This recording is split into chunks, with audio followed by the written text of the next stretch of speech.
Olá, meus caríssimos irmãos de fé. Como eu tinha falado para vocês no vídeo da sexta-feira passada, que nós estávamos comentando o último domingo dessa sessão do tempo comum, né, que foi o oitavo domingo comum.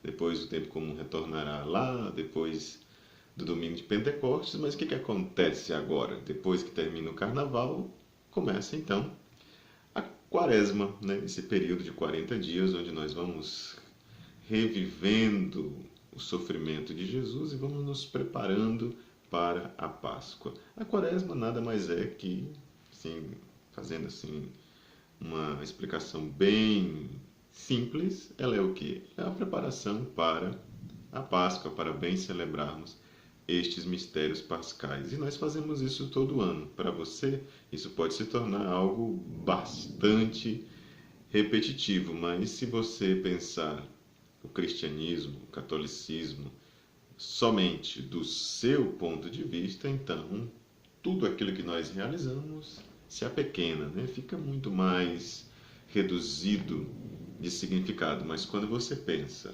aquilo que nós realizamos na igreja, a liturgia, os sacramentos, os tempos do ano litúrgico que nós celebramos, pensando isso em vista da comunidade, então ganha um significado muito mais interessante. Porque para você que tem 50, 30, como eu, 40, 60, enfim, isso pode se tornar repetitivo. Pode se tornar, não quer dizer que se torne, né? Porque depende muito da pessoa. Agora, se corre o risco de se tornar repetitivo, comece a pensar naquelas crianças que estão participando, por exemplo, do mistério da Vigília Pascal pela primeira vez na vida. Se você participa ou a leva a participar com o seu espírito de repetição, você vai fazer com que a experiência dela se apequene. E será a primeira vez que ela vai participar, ajude para que ela participe bem. Do mesmo jeito, os mistérios da quaresma.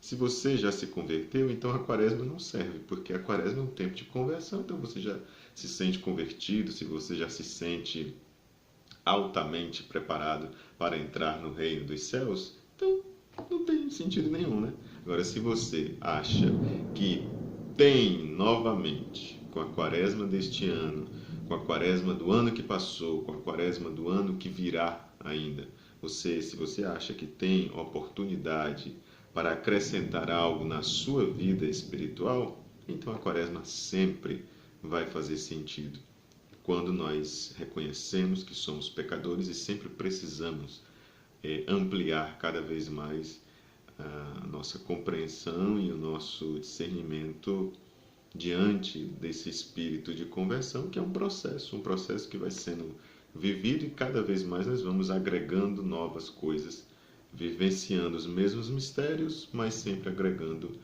realidades novas, né? Um livro muito bom que nos ajuda a vivenciar este mistério da quaresma, que nos leva a contemplar a cruz em muitos momentos, principalmente na Sexta-feira Santa, né? Lá no finalzinho da quaresma, quando já estamos dentro do tríduo pascal, né? Na Sexta-feira Santa, sobretudo, nós contemplamos a cruz. Esse livro aqui do Anselmo Green, né?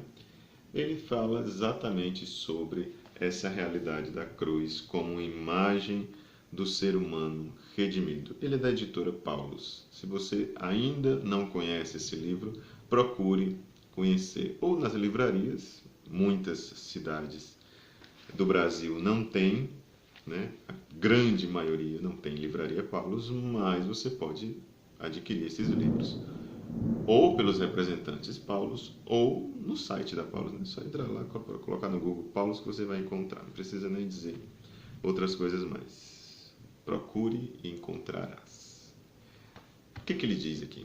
Que é importante para nós não esquecermos. Que não existe vida humana, está na página 50. Não existe vida humana grande e dotada de sentido, a não ser que essa vida se arrisque a serviço de uma causa maior. Onde o ser humano se procura a si mesmo, onde ele faz de si mesmo o centro de sua vida, essa vida torna-se vazia e sem sentido.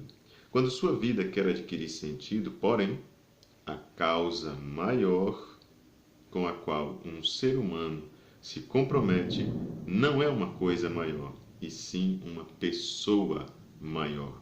E estamos falando aqui, é claro, é evidente, de Jesus Cristo. E este Jesus Cristo, como eu falava naquela reflexão do oitavo domingo comum, né?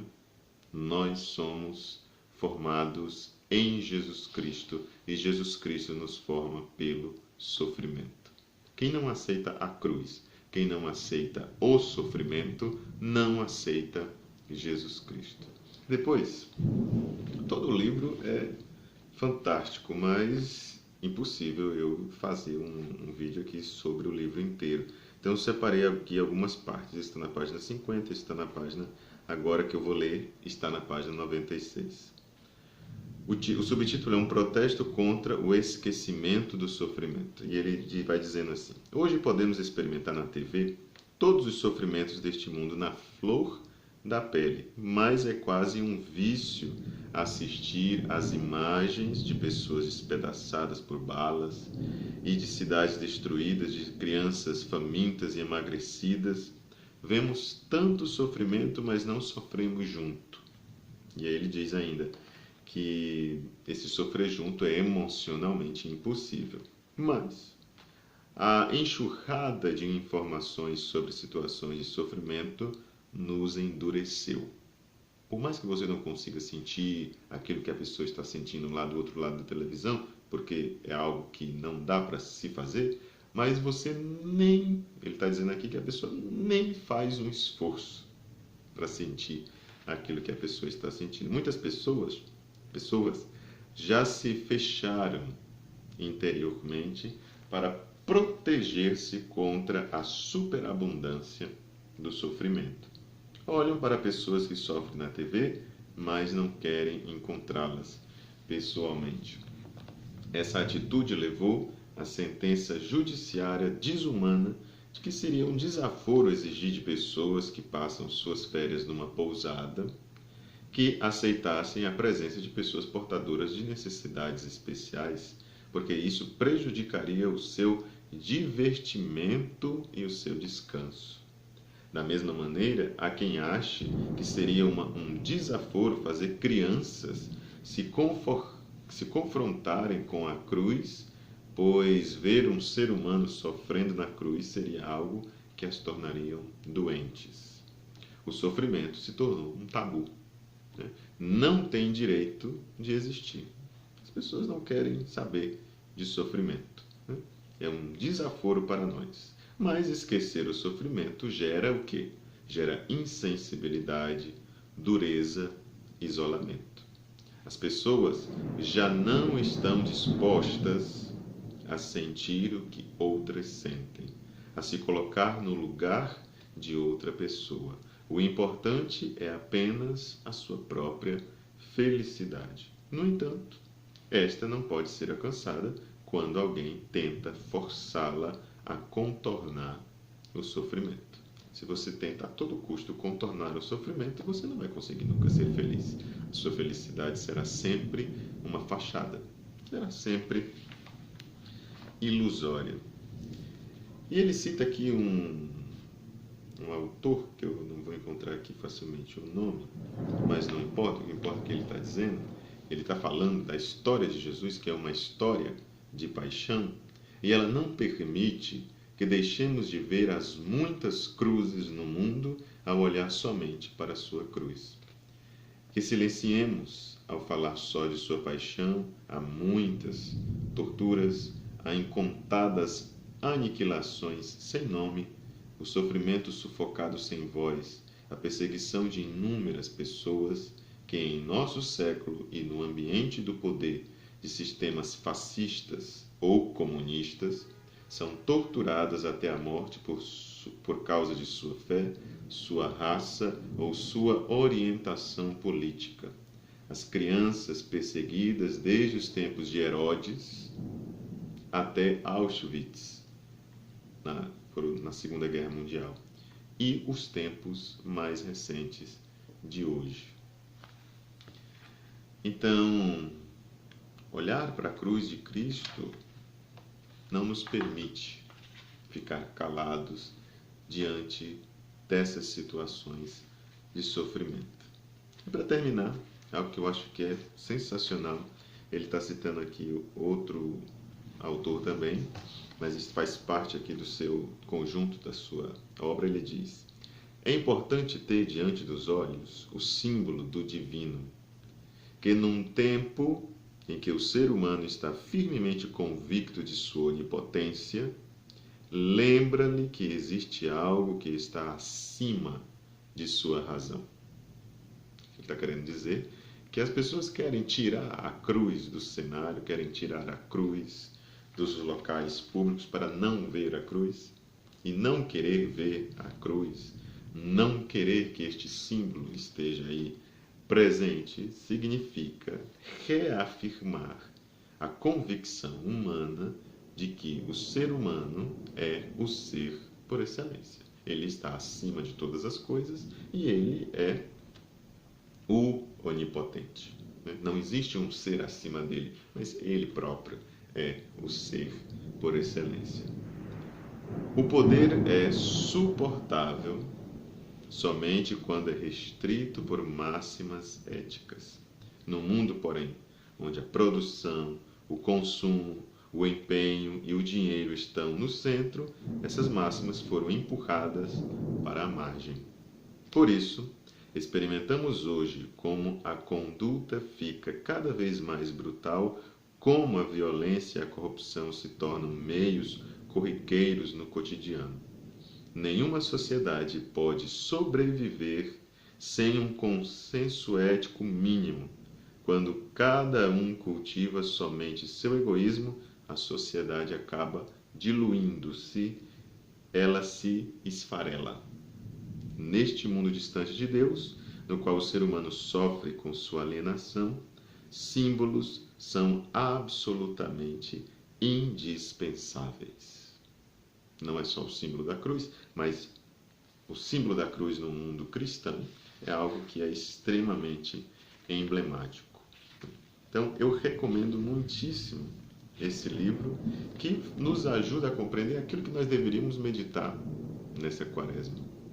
Meditar o sofrimento de Cristo, aceitar o nosso sofrimento, porque nós não buscamos nem devemos buscar o sofrimento pelo sofrimento. Nós simplesmente aceitamos aquele que vem bater a nossa porta.